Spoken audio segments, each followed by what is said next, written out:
If you want to have the occasional wine, if you want to have occasional drinks when you go out with your friends, everything in moderation, guys. Everything in moderation. And I just want to give you a quick little summary of why.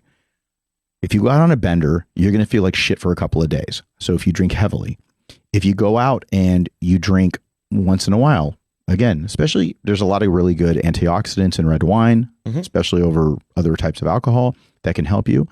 So by all means, partake.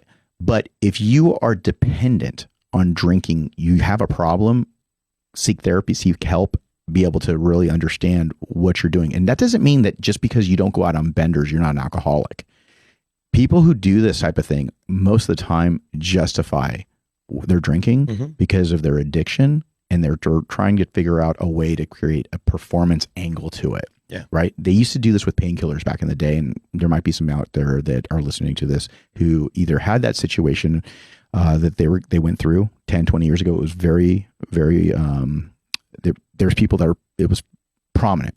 Within bodybuilding? Within like bodybuilding. To like dull pain, essentially, to give you more? Oh, okay. Got it. So it was a thing. Yeah. And a lot of it was due to the fact that people just wanted to justify addiction. And a lot of muscles were torn because of that.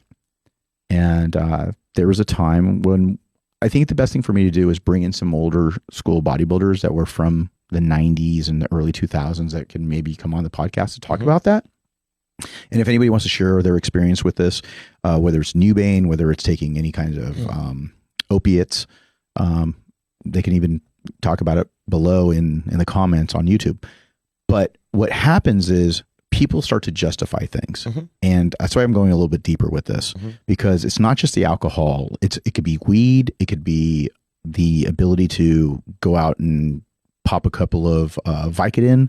It's really, really scary, but it does happen. They're all crutches. All of it is crutches for different things. I don't believe in that. Somebody's going to turn around. I train better when I get high before. I don't believe in it. But I don't.